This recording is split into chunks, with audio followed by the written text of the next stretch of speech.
Hello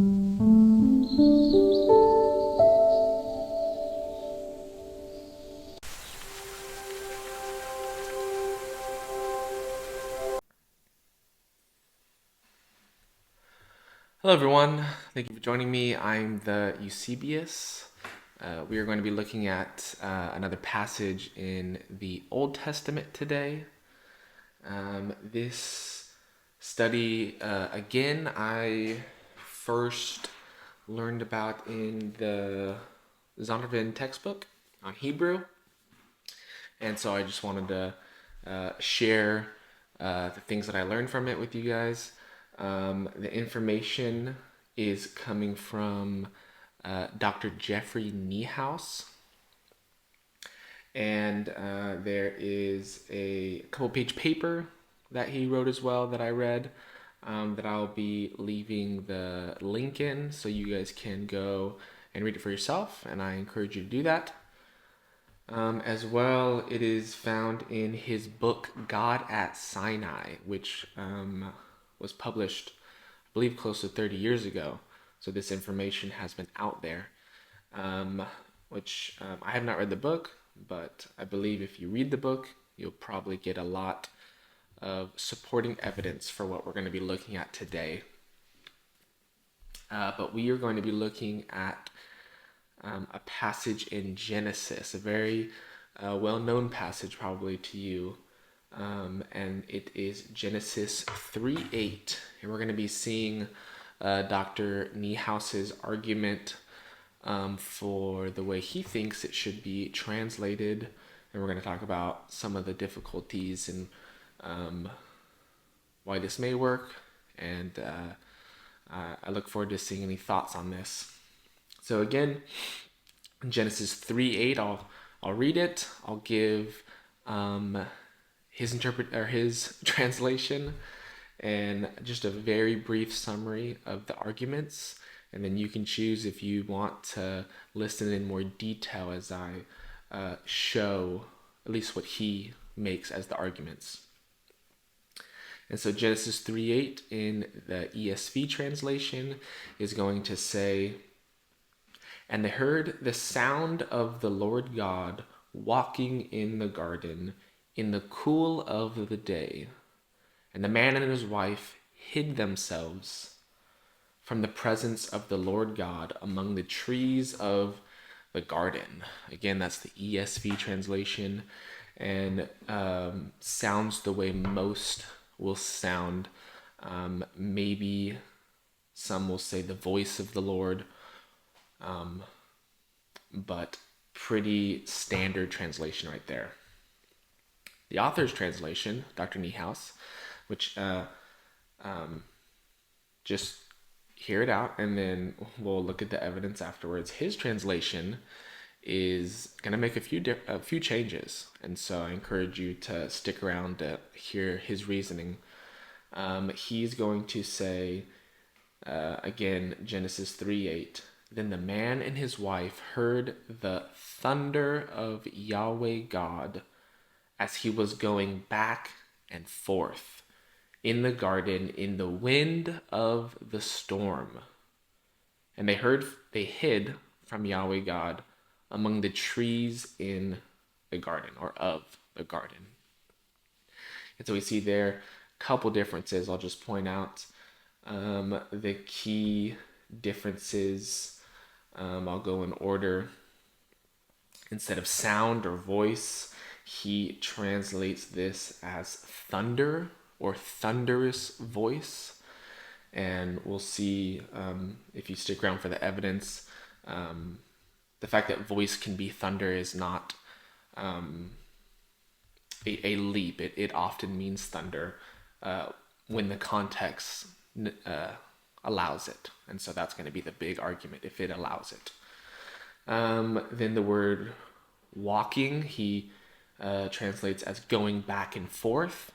And again, this isn't a leap. It happens elsewhere in the Bible. We'll look at the third one, though. This one is the one that is more of the discussion and argument that will be made.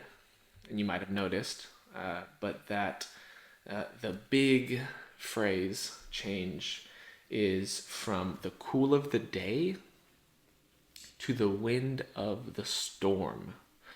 And so the big difference there is the word day, he's translating as storm.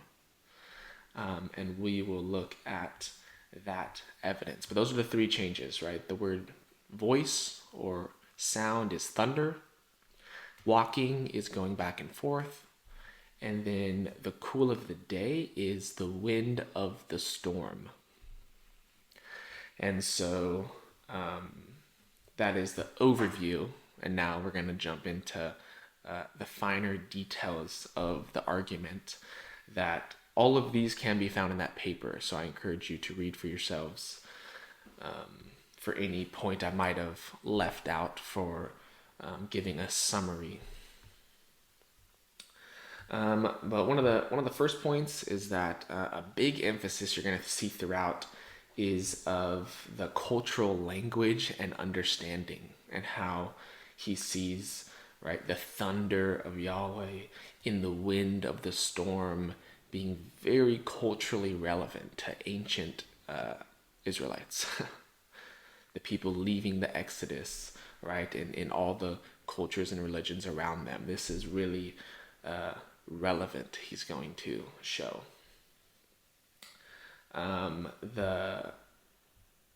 Just to kind of point out the biggest difference, which we'll need evidence and argument for, is given, and this happens often through the Old Testament when you see a big difference in translations, or if you see a scholarly paper on word study or something, is that the Bible is either ambiguous or hard to translate. And so that's when you'll see the most differences in people's readings or arguments for different readings, because it's confusing or it leaves up different options. And so the big one here that we saw was in the original translation, the ESV, is the cool of the day. And why that is confusing or ambiguous is because in Hebrew, seemingly, it says the wind of the day, right? The wind of the day in Hebrew, la ruach hayom. And so you can probably see where they get the cool of the day, right? The wind or the windy time of day. Evidence he shows is that, in the earliest Greek translation and then later on in the Latin translation, they're going to just translate this to, or interpret this to, the afternoon or the afternoon breeze, right? And so what you're going to see is that in basically every translation, this is more of an interpretation, right? The cool of the day, the breezy part of day, the afternoon. And so that leaves good arguments to be made so that we can translate more literally, right? Because if we just translated the wind of the day, it would pause more people. And so that's why many people stick to the more historical translation of the breezy time or the cool of the day. But that's going to leave good possibilities of arguments. And the one we're going to see today is a good argument, I think, for the translation that Dr. Niehaus wants to give. And it's all going to focus on, right, this aspect of the word day. This is at least the biggest part of the argument, and how this word can possibly mean wind or storm. And so to start, it's going to rely heavily on an argument of this word being a homonym. And so just to give, evidence or examples of this in English homonyms, I just wrote a few down. If I say the word bank, many people will think of where they put their money. Others will think of the side of a river. They're both spelled and pronounced the same, right? That's a homonym. Match. Some will think of a small stick that you light a fire with. Others will think of a game, right? A sporting event, a match. And then third, if I say the word right, am I saying that's right? Or am I saying turn to the right? Again, it's spelled and said the same. These are homonyms, and every language has them, right? And so that is going to be the basis of this argument that is made. It is made that the word yom in Hebrew for day is a homonym. And the evidence that is put forward is that in the Akkadian language, which is another Semitic language like Hebrew, it's a relative language. Their word for day is umu, and this word correlates or corresponds with the Hebrew yom for day. But in Akkadian, the word umu is a homonym. And so the word umu also means storm or wind. And we'll show a couple examples in ancient literature where this word umu appears as storm. He also points out, Dr. Niehaus, that he points to one of the Hebrew lexicons, the Ludwig Euler and Walter Baumgartner lexicon, or their Hallett lexicon. This quote says, on the basis of the Akkadian, it has noted that this second yom, or day, can mean wind or storm in the Old Testament. He's going to give one verse where it can mean storm, and then I'm going to share two verses where it can mean wind, at least the lexicon shows. And so I'm not, just to make it clear, I'm not making a case, I'm just sharing the evidence for you guys to judge for yourselves, although I will possibly share my opinions here and there. Let's see. So the word umu, again, can mean storm, something I think I'll point out later that will, in the view of Dr. Niehaus, give evidence for this, is that it often appears in ancient literature with other gods, with pagan gods, right? In times when they appear in theophanic appearances of their gods. And we'll talk about why that should or shouldn't affect us as Christians reading the Bible. But just a few examples, and I'll give more. He gives, right, he says, and this is, ancient gods, it says, Ninurta is the great storm. Asura is the angry storm, and Bel is the storm. And so these are examples of storms being related to God. And if you read the Old Testament, you'll see storms related to Yahweh as well. Yes, so I'm going to just jump right into the verses he gives for the word day being able to mean storm. The verse he gives for this is, or the verse the lexicon gives that he shows as well, is Zephaniah 2:2. So I'm going to read this in the LSB translation. It says, before the decree takes place, the day passes like the chaff. Before the burning anger of Yahweh comes upon you, before the day of Yahweh's anger comes upon you. So the argument here is that the first place where day happens, the day passes like the chaff, is that this could be a place where the homonym storm appears, right? So the storm passes like chaff. And so it's just an argument that's being made again, right? If you look at, I think most, if not all translations will keep day. And this is where the fact that if the word works, you're not often looking for another word, right? The day the day passes like the chaff works, right? What does it mean? Like as chaff blows in the wind, the day just goes on. It goes on to the end, right? It's not confusing, so we're not looking for a different word.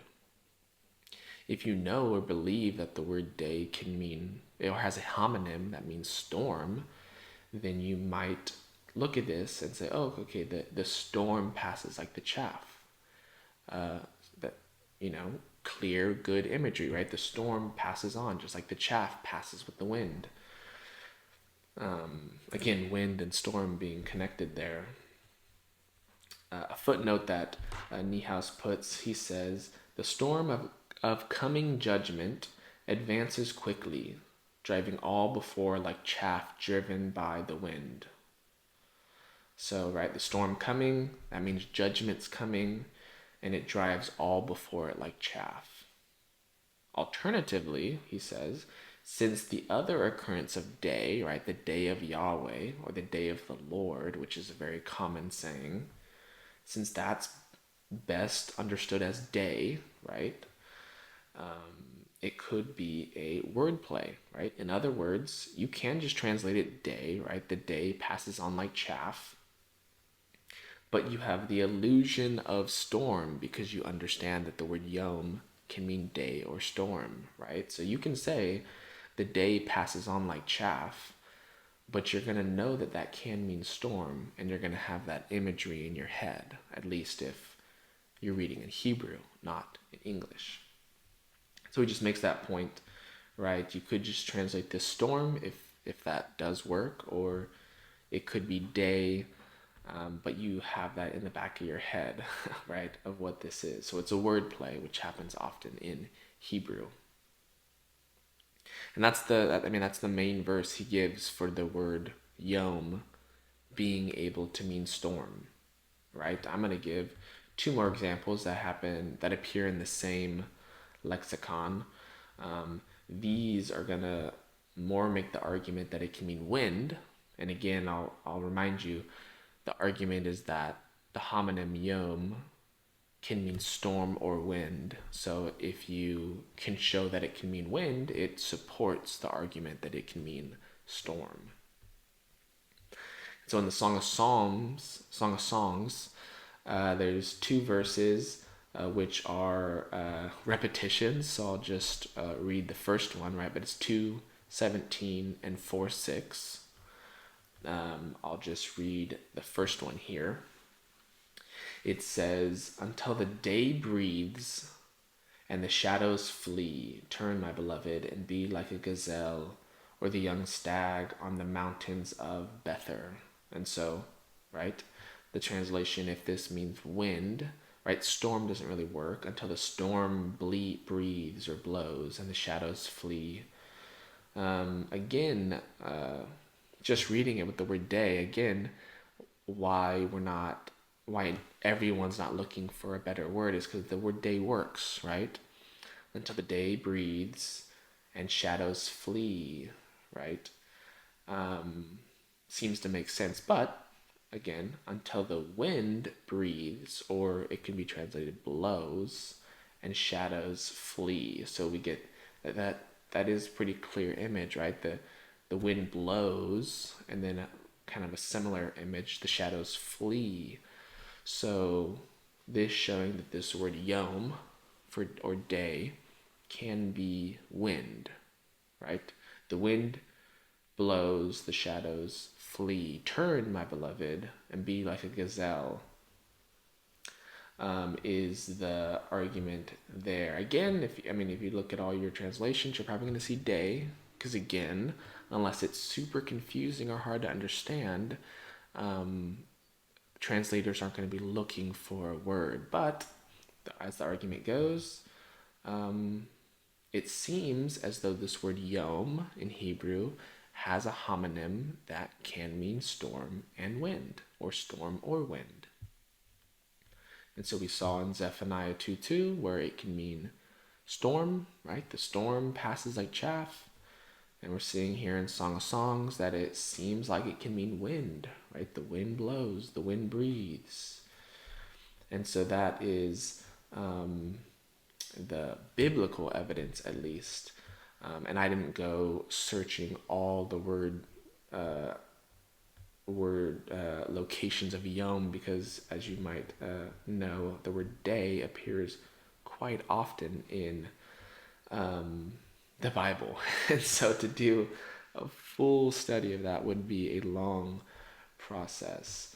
But just to add this point as well before I move on, um, something just to keep in your head. Maybe you've never heard the word day or yom before. If you have, it's probably because of uh, videos or discussions you've watched about creation, right? The 7 days of creation.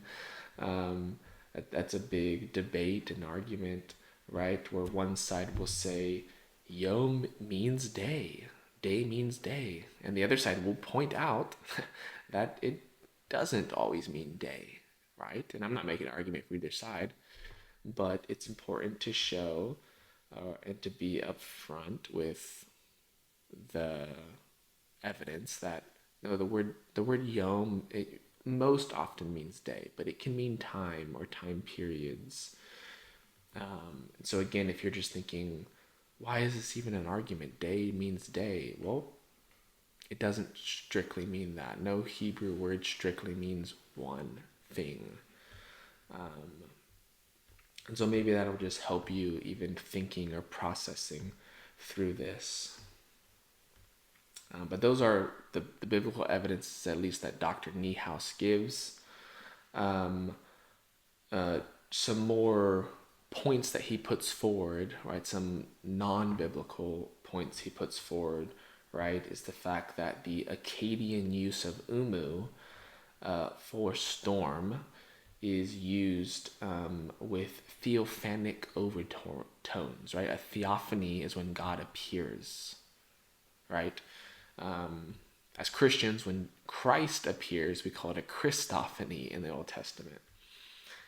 And some theophanies are Christ. Maybe all theophanies are Christ in the Old Testament. But in Akkadian literature, right, they have their own gods. But the word storm is used when their gods appear, as we showed in the other evidence. This is a Babylonian text that Niehaus is going to show. It says, "The mighty bell, whose utterance is unchangeable, he, the storm, destroys the stable, tears up the fold." So the mighty bell is the storm. He's the umu, right? And so when the storm appears, it's actually mighty bell. It's God. So that's just one little verse from a Babylonian text that he shows to show that the storm is connected with the ancient gods and their literature. And we're going to see, or you should see in the Old Testament, that the storm is often connected with Yahweh. And maybe I'll just make a point here. Many people might not like that idea, right? That there's similarities between ancient religious texts and the Bible, right? There's many ways to see that. If you're a non-believer, you're probably just going to immediately say there's similarities, they're all false.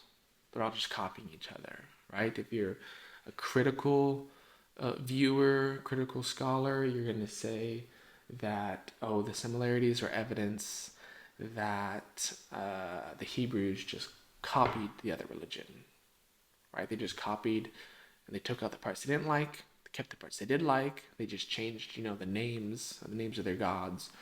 But a Christian, right, who believes in God and His Word, well, we can see the similarities, right? We can think about or see the reasons that they're there. But the important thing to notice always is the differences. And so in a future video, we're going to see the same, a similar thing. And in there, we're going to focus on the differences where, there's all these similarities. The differences make the point, right? We sometimes want to just see them so different, right? We want to say, look at our religion, look how different it is. Everything's different. Or sometimes the biggest point is, here's all these similarities, look at the different part. The difference makes the point, makes the emphasis, right? We can even think about in the New Testament, or after the New Testament, after Jesus has died and risen and gone to be in heaven, Christians said Christ is Lord, right? Well, what did the Romans say? They said Caesar is Lord, right? Well, there's a similarity. They're both saying Lord. Christians are stealing that language. What's the difference?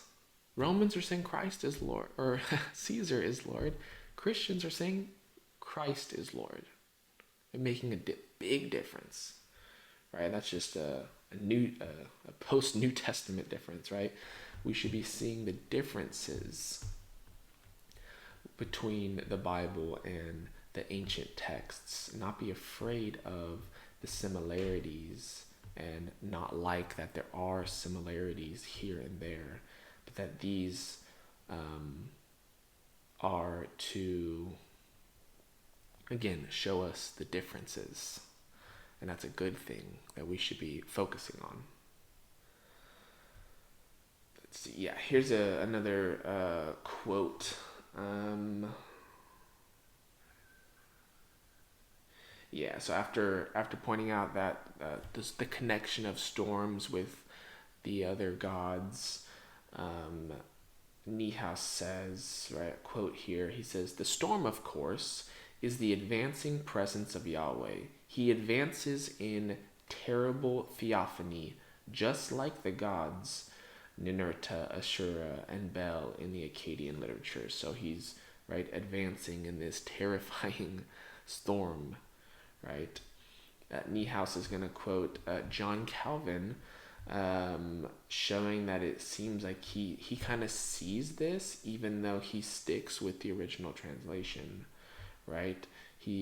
John Calvin says, "I do not doubt that some notable symbol of the presence of God was in that gentle breeze, which should vehemently affect the minds of our first parents." The Niehaus adds, "Apparently their minds were affected not by a gentle breeze, but by a storm theophany of Yahweh's voice." Right? So John Calvin kind of saw this, right? There's a symbol of the presence of God in this breeze that affected the minds of our parents, our first parents. But if this argument is true, it wasn't a gentle breeze that they saw, it was a storm of Yahweh. And so the next point, right, and these are, I showed the evidence for day possibly meaning storm, because if that's true, the rest just follows, right? I'll show evidence, but they're not big arguments, right? But they do rest on the point of day being a homonym for storm, right? So if the wind of the day is actually the wind of the storm, then the voice of Yahweh can be the thunder or thunderous voice of Yahweh. Verse here we have Exodus 20:18. It says, "And all the people perceived the thunder and the lightning flashes and the sound of the trumpet and the mountain smoking, and the people perceived and they shook, and it stood at a distance," or it stood at a distance. Right, so the first one here, the people perceived the thunder and lightning. The word thunder is the word sound, right? But then the lightning and flashes and the sound of the trumpet, that's the same word sound, kol, in Hebrew, right? So this first word thunder and then the second word sound are the same Hebrew word, right? So the word sound, when it's clearly thunder, can be thunder, right? You wouldn't say the thunder of the trumpet, you say the sound of the trumpet. But they're perceiving the sound and the lightning flashes. Well, that sound is thunder. So they're perceiving the thunder and the lightning flashes at the mountain where, guess what? Yahweh is descending in a storm. So the meaning of the Hebrew kol in the Old Testament is, Niehaus says, of course, well established. Right? He then also shows, and this happens in language studies, that the Ugaritic has the same word kol, and it has the same range of meaning similar to Hebrew, and it's, again, he points out, often or also used as Baal theophanies, right? Baal, who appears in the Old Testament, or mentioned at least, and he puts, Baal gives his holy thunder, and it's the word sound, right? So his holy sound, well, that's thunder in his writings. So again, overall, it's not a leap. The word sound just means thunder when it is thunder that is in this situation. But again, it rests on the translation that day means storm.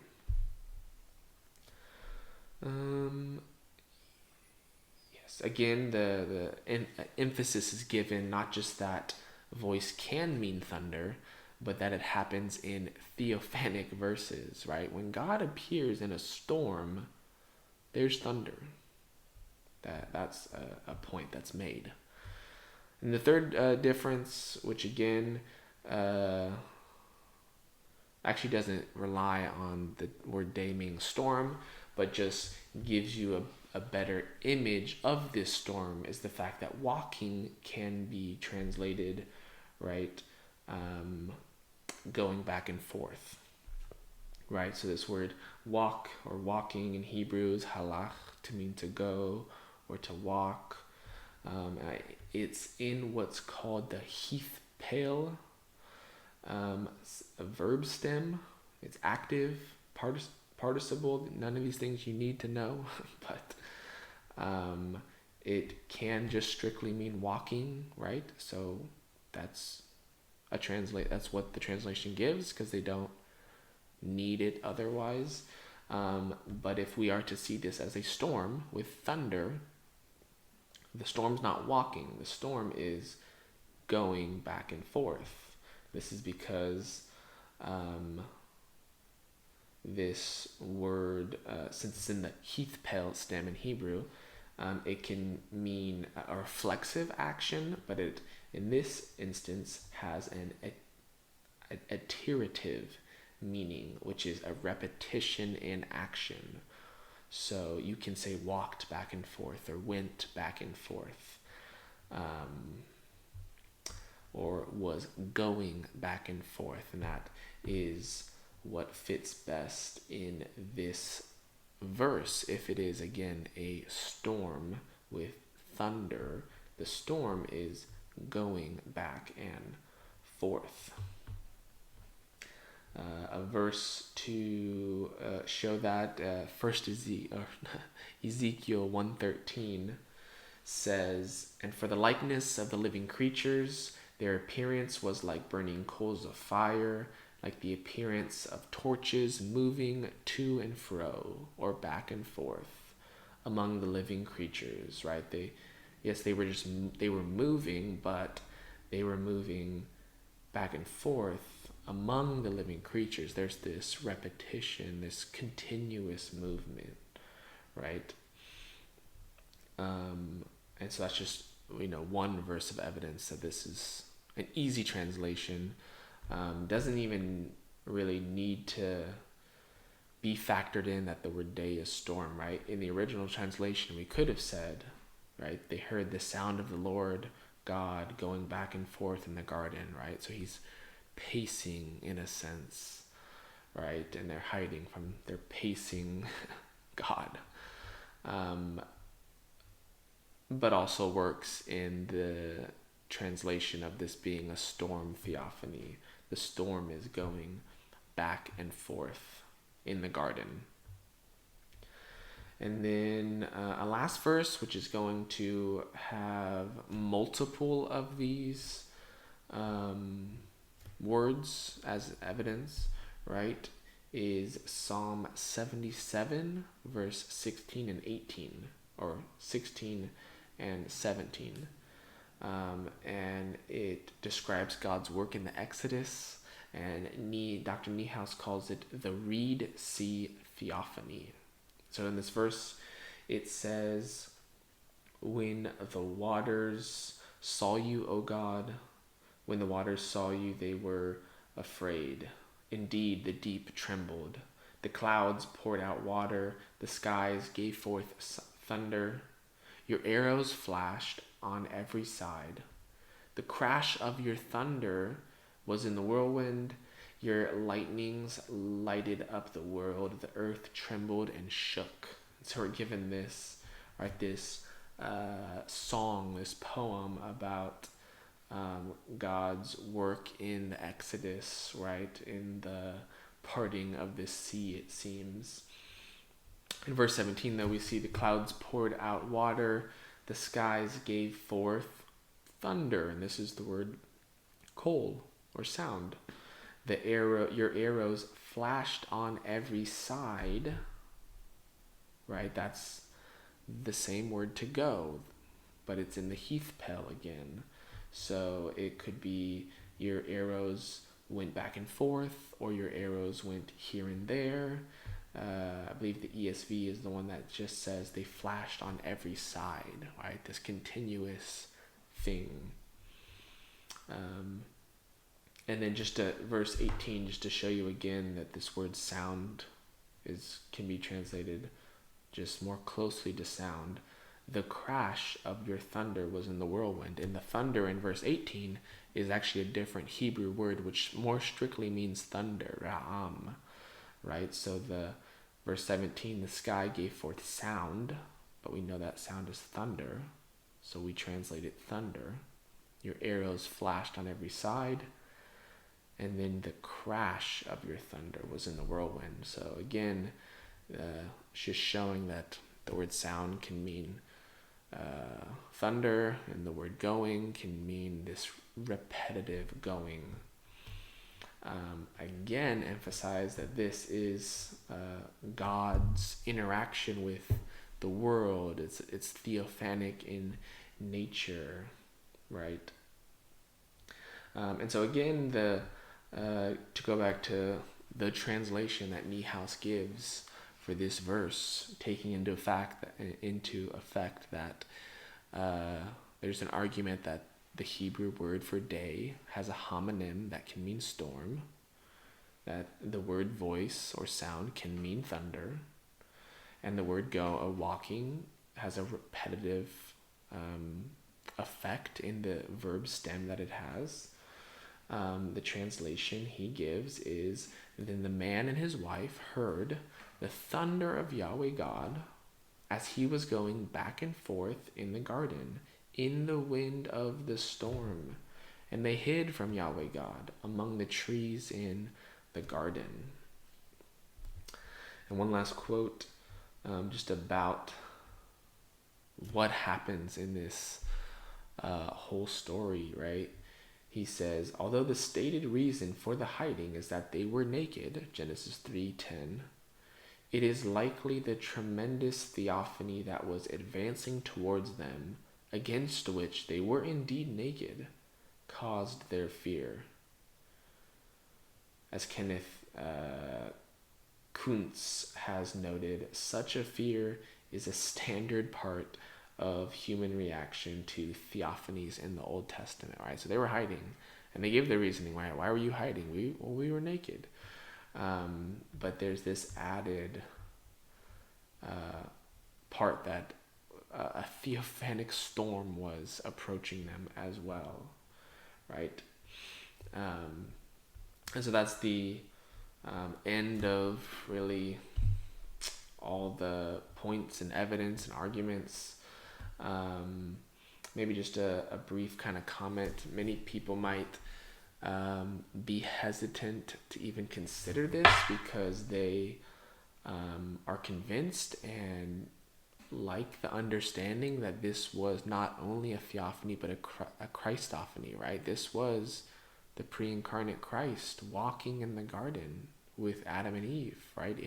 In the form of human, right? He was walking, and you've probably always heard this as a very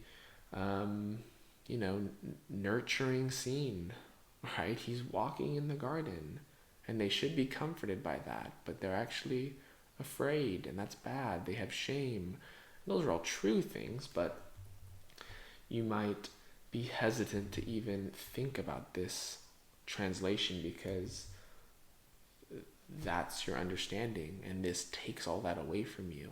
And to that, I just want to say that one, that this still could be Christ specifically, right? This still could be a Christophany. Christ could still very well be in the storm. But again, this translation, it kind of stands on the fact that, right, in the cool of the day is a hard translation. It's never really, it's always an interpretation. It's not a translation, right? And also this is a judgment appearance of God. God is coming with full knowledge of what happened to judge Adam and Eve, to kick them out of the garden. And this adds to this possible translation that he's in a storm theophany, right? But I don't want to just feel like, or you to feel like, that this great understanding of God and his the way he interacts with people to be taken from you. But I think it's always important to look at Scripture and to always be looking at what it says, and not necessarily what we've heard it said or what we want it to say, but what it truly and genuinely says. And so I encourage all of you guys to think and to pray on this, right? I'll just give 2 warnings. Well, first, just to say that if you're able to just look at the evidence, right? Read the paper that I'll leave the link to, maybe even get the book, as I'm planning on getting to read probably further evidence for this as God appears in storm, right? As the title of the book says, right? God at Sinai. So it's all focused on that and how God appeared to them there. But just 2 warnings I'll give, right? Don't let your tradition on a specific reading that you grew up with and that you see, don't let that get in the way. If this is what the Hebrew actually says, right? We should want what God actually said, not just what we have grown up with. But on the flip side, many people just like new, exciting things, even with the Bible. You'll often hear, right, people online talking about these new, maybe even hidden things that they figured out, and that is not what I want this to be. So don't just cling on to this because you've never heard it, because it's exciting and new. But again, as with the first, we should want to hold on to what the Bible says. And so if this is Yahweh, God, of the one true God, appearing in a storm with thunder to Adam and Eve post-sin in the garden, then we should see that, and we should read that, and we shouldn't be afraid that it's different than what we're used to, and we shouldn't just jump to it because it's new, but we should just read it and love it because it's God's word. And so with those warnings and with those readings, I encourage you to read and study for yourself.